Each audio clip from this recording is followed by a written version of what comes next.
Eu ta tonu ai le amataina ta po kalame nei aso po le whaasoa e ale ia whiong pa ia le atua. Ia se i amataina i ta ua se talo. Ia oe lo mātou tua le nei aso. Ia whaamanuina lava lo suafa pa ia. Lo suafa manu malo. Oe lava o le atua e soifua pea oe e whaavavau. Oe o le atua e maine amatanga lava oe o i le ngataanga. O e foi o le atua o le paia o Israelu, o e o le mua ma le mulimuli. O mātou iai ma Samoa lo watunu le nei awanoa po le nei tae ao lo mātou atua. I o mātou puno no watu ma le whaanoalo i o luma i le nei tūlao le tae ao lo mātou atua. Ia o mātou sa uni fo i whaasoa e ala ia wa fionga paia. Ia nganga paia lo mātou fisosoan sili. Se ie whaamalamala maino o mātou loto i le aso. Whaamanuia i le whaafonga Samoa i le aso. Ia, sosani mai fo i lau me whainga luenga i le tae ao le atua. Ia, e whai e iau maalawaa o le whaamalosi ala i au a whiong pa ia. Ngā tia le tangata. Si tia lo suafa lo mātou atua. Ia, ona o lo suafa Yesu. Amene ma amene. Ia, ia le atua le nei tae au, ia o te ilo na ua ilunga i nā le tātu si whaitau o le nei aso, e maua i se whamalosi au mai a whiong pa ia le atua.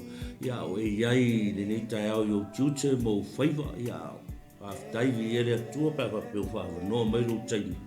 Ia e te whaalongolongo ai ma ta whaasoa ia le ia whiong pa ia le atua. O whea lavala se meo e maua mai iai le nei whaasoa, i lunga o telefoni, po TV, ia po whea lava se no whanga i tue whaore nei atu numa nei lanolangi o e maua mai nei whaasoa. Ia o te whaatalo whatu ia te oe le uso man tua whine le swafa manu malo Yesu.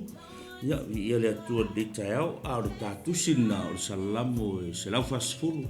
Ia o lona matau po atua nā le tau whai whatua i whais whaasoa le nei aso. Haleluia, ia, sei o whaitau atua ni upu mai le whiong pa ia le atua. Le ali ie e la vea i mai a te au i le tangata mi o leanga. Leo mai a te au i le tangata whaasawa. Oe e mawhau i mea leanga i o la tau loto. Ma whaatu tupu i taua i aso umalawa. La tau te whaama ai o la tau lau whaiva e pei o le ngata. O i lalo fōi o la tau lau ngutu le mea o ona a le asipi. Le ali ie e tausi mai a tau ne i o mai lima o le tangata mi o le anga. Leo mai a tau i le tangata whaasawa. O e fiatu lei mai i o vai. O e wha maururunga. Ua la tōna tia le mai lei moa a toa mane mata sele. Ua la tō fofola le upenga i le awala. Ua tuu iai mea mai lei ai ia tau. Ia, li ale atua. Ma leia lea moa so tengi ia ma leia foilo. Toe nofo ai ma e toe waba ai ma tautagai. I le tusi lea. O le tasi ni tusi. O le tusi o lo whapenan tusi e salamo neo salamo Davita. O le toa manu e mawhai ono whai atu e te oe le leita e ao o le toa manu o le ngaruenga le atua po le whina ngalo o le atua. Le tangata leo Davita. O le tangata leo ona le salamo leo ne i tusia salamo leo.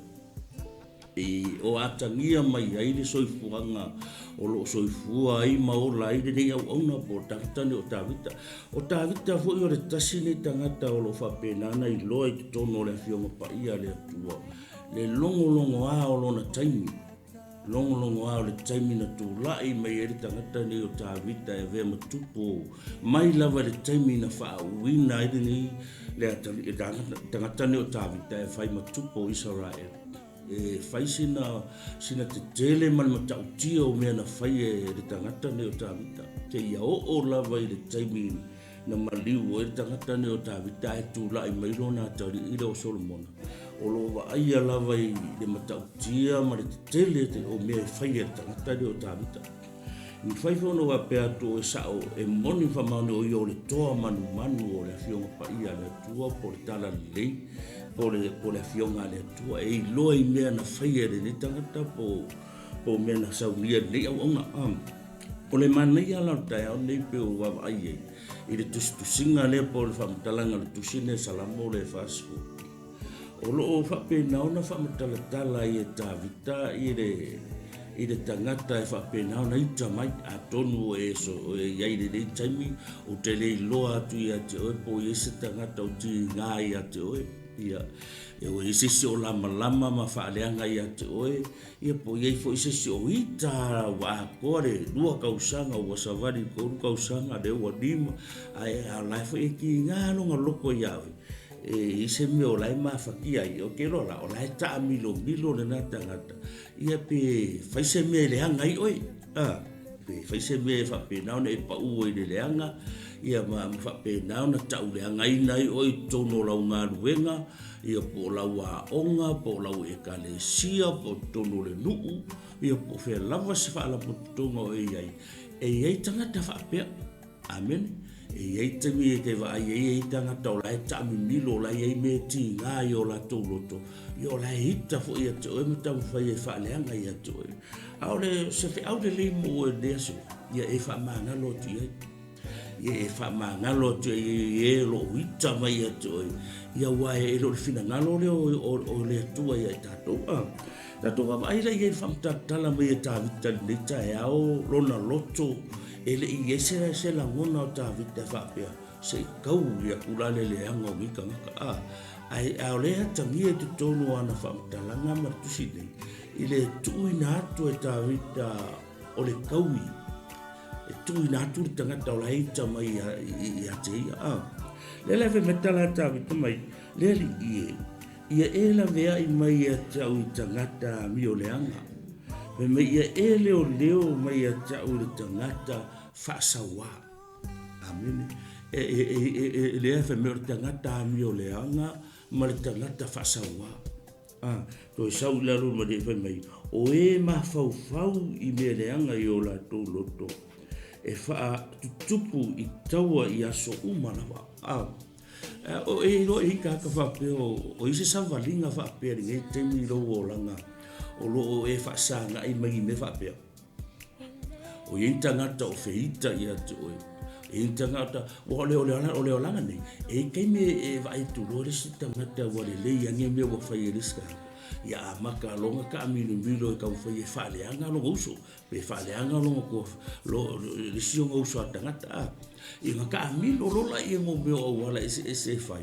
E kau whai e whaapa lalo oe ma whaaleanga oe ma ia e o kuse. E o mo whaavai ala oe. Pea whaape te ai me whaapea. Pea whaape tupu mai me whaapea i lo oranga. Pea whaape wai whainga ruenga, awa rua whainga ruenga whaakasi masi tangata. O lai fo i e ke ai a kua, o lai ka ma whai ai le ufia ia oe. Ma ika ia oe.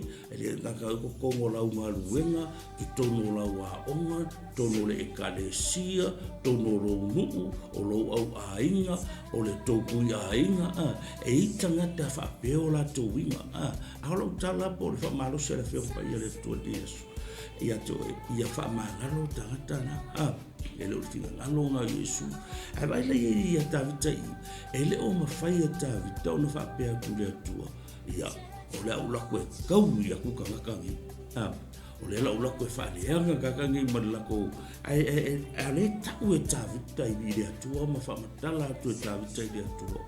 O he le atua ku ue kangakangi whai mai o e mawhau i me le anga i o la tōloto whai mai e whaatutupu i taua i aso uma o yengi me whaapea e ke hala mai noa whaasa ngai no masisi kangaka o e ki ngā hala mai wa alu ai no kaimi pese e venga ma mawhai a oe le vāo oe ma lesio uso tangata o ni whese e sea inga e ke rola le fa makala tavita I kango e tuu I le atua. Kango e tuu I le atua, ka kalo I le atua, ma kango e ku waku ka ngakanga I le atua, ai au ki kauhia. E mele o tavita I, he mei. Lātou te wha ma ai o lātou lau whaiwa e pei o le ngata. Oi lori ma lau whaiwa, o le me pipi I le ngutu. Longo winga o upu o whamatalanga e o mai I whafonga po o ngutu ka ngata whapeni. E kama whaia, e le eise while e mua e maua ai. Whai me e pei o le mea o onda. E le whakusa me o I le ngaka. Whama ai o lātou lau whaiwa e pei o le ngata. Ia ngai kau ke mana malawa, mala le lau whaiwa le mea o le ngata e ma ai. Mwhaianga o mwha umakia I kanka.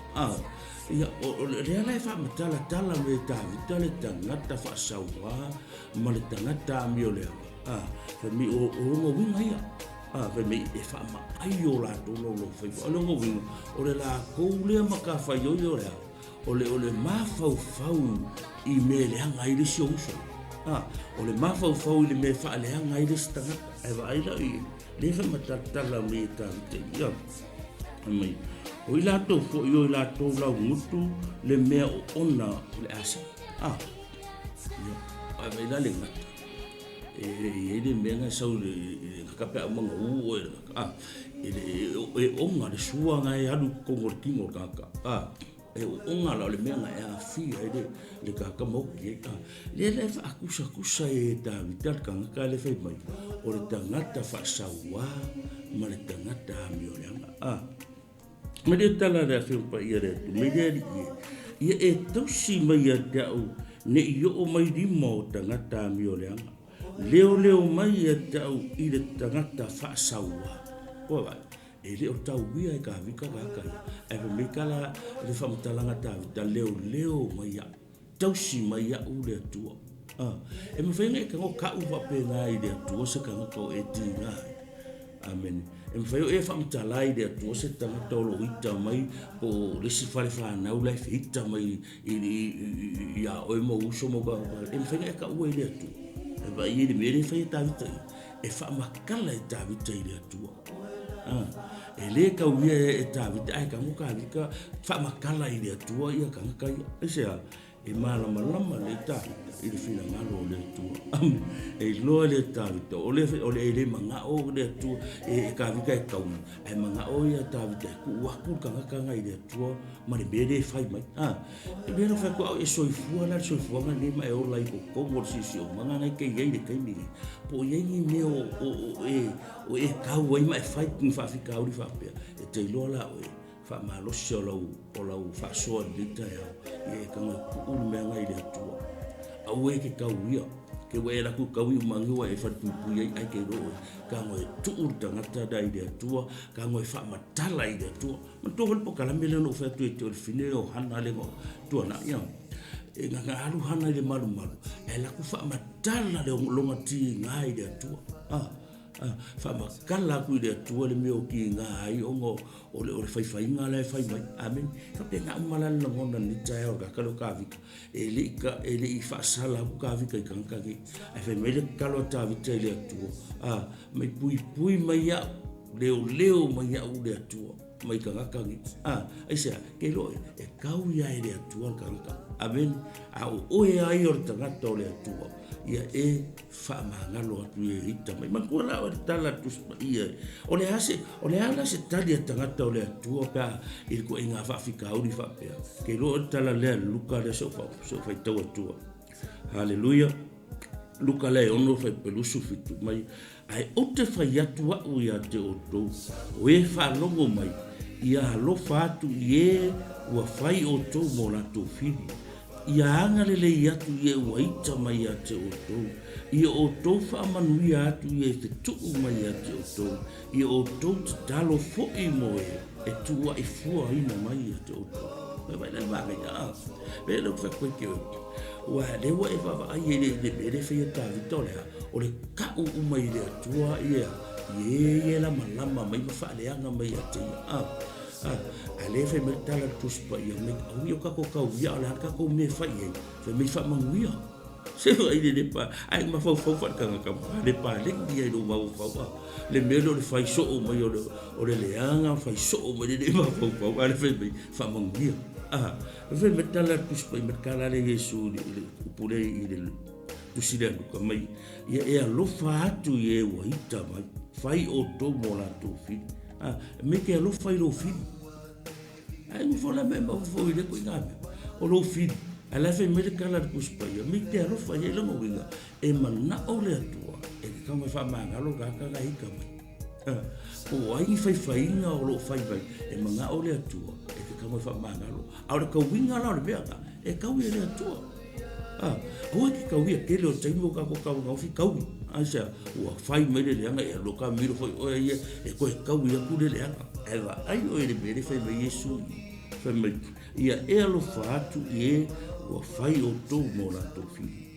ma ia e anga le fai me e anga le ia ma ia ku sape fai me le anga ai fai me tala Yesu i ka ngaka nga fi me alu fai ai le fai ai anga le te lole si mere fai me Yesu le luka le rono fai perusu pitua ma ia e fa manuia ma va o le ale ke lo me fai me ai fai mai ia e fa manuia ia fai mai ma ia o to ta talo fo mai ka se le bia Wai va ia mo bio o kanga kaita mai tato ale awa o mai le fiong pa ia le tu. Wai mi o ka ko me fa i fa manguia. Anga le lei fa mai te talo mo i lato. Amen.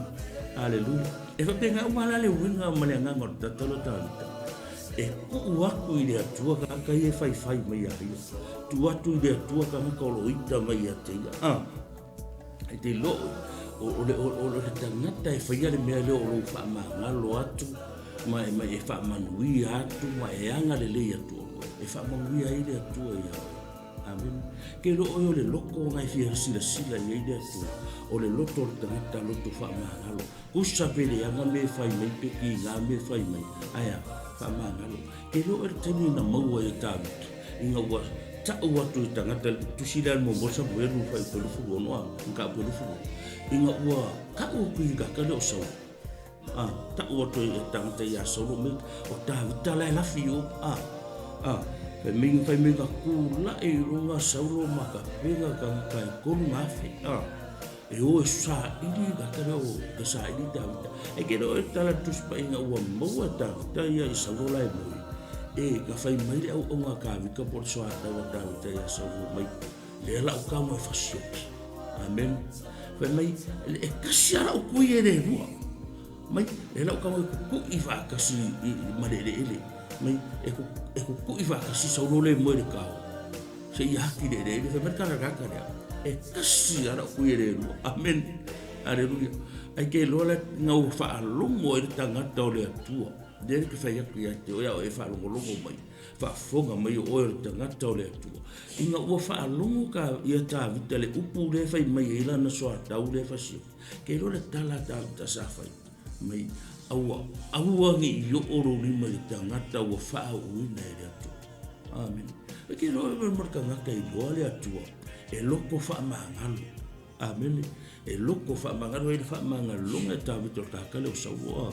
E le ia, fa me koe pe le pe alu se kaua la kuoki e ke lo la le e saulonga maliu a saulo ia e le taua e le fasi o kia ka vika va io il ma io le meo le tu watu i le tu e au ke kau e iai au wala e se le tu meni ma ngai la le ka ko ia tato tu se fa tau buta i le mea le o lo fa ma ngalo atu i e o lo fai o e mo la tu fi o tangata o lo fai mai ati oi le o fa malo sia tu la poka la me ia fa mangalo ia esa e le o fina ngalo ngale o fina ngalo ngale tu ia e fa mangalo ai le o fina ngalo le tu ia e tau ia amen haleluia mania si pura ta tan fai i le fa tu so tau te o tau mai o e fa moru dunga wala tona tira le mai le mo a to ma ta sele wala to fa fo fola le upenga i le awala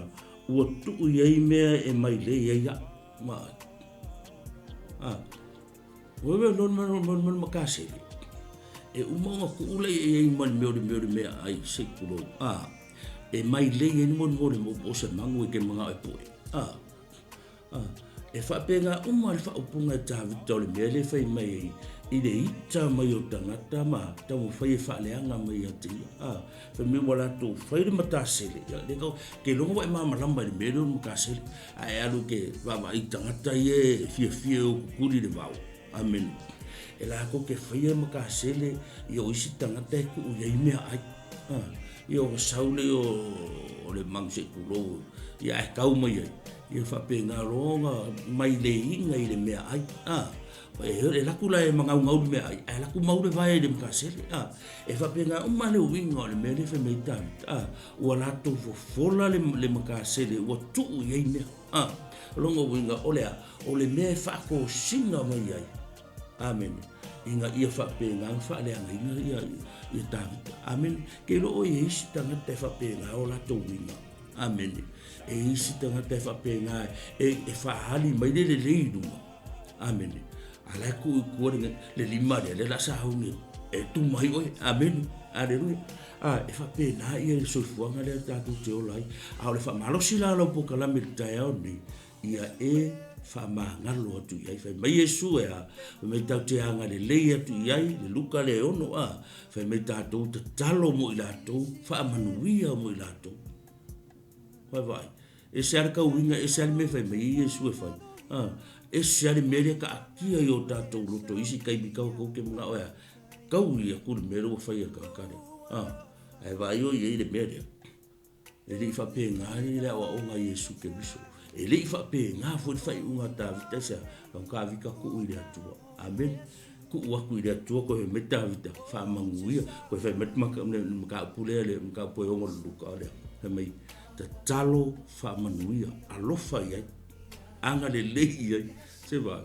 ai ko anga lai fa me le o le ika mai ai anga le leia ku ia ke longo e ika mai ai me ke la ku malanga me ai amen e ika mai me ke la fa manga lo kwa e fiwa e fa me le ai vai mai nga o me le leia lai fa ia ku ia amen e ke lo la me mo ka e umangi wo ko e suilo ngaloko amen e umangi wo suilo ngaloko wa kupu wa ese mere lei ko ngaloko ese na mo yo ka kale pongi sai do mala malo no mago fa o le tangata o le mala amen e ke kau fa su sulu ku ye Yesu le ya o kongo le loko ka amen o nga mangui ele o loko ka ese ele o mala ia o e fa mala ina ia fa mana ia te me ka o le loto fa mangalo amakala o loko fa mangalo wa ku o mar me amen o le poka kalo le me la ki nga ia o e ke vai ku nga o nga luele mana o le tu o le le ro mafukanga mana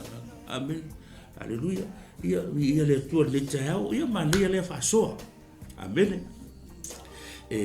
a faila wo feo e ia o ro fa sa nga i ma se ma fa fitau amen te lo tango tu ila tua fa ma muia le tua ia amen alo fa me tala le luka le fa me ia kalo fa ma muia ale anga le alofa wa so ko fa ko ke te ole luka le fa bata fa so di ta ia me ai o te fa ia tu ia te oto o e fa longo mai ia alofa tu ye wa fai o to bola tu fi ia anga le ia tu ye wa ita mai ia te oto ia oto fa manui atu ie fe tu mai ia te oto ia oto te talo fo i moe o tu wa i fua ina mai ia te oto mai manga ku mai e fa mea ka kalo fa manui anga le alofa ia fa manui le tu le so sa mo ia o fe lavo e bo vendi fa so ne ia so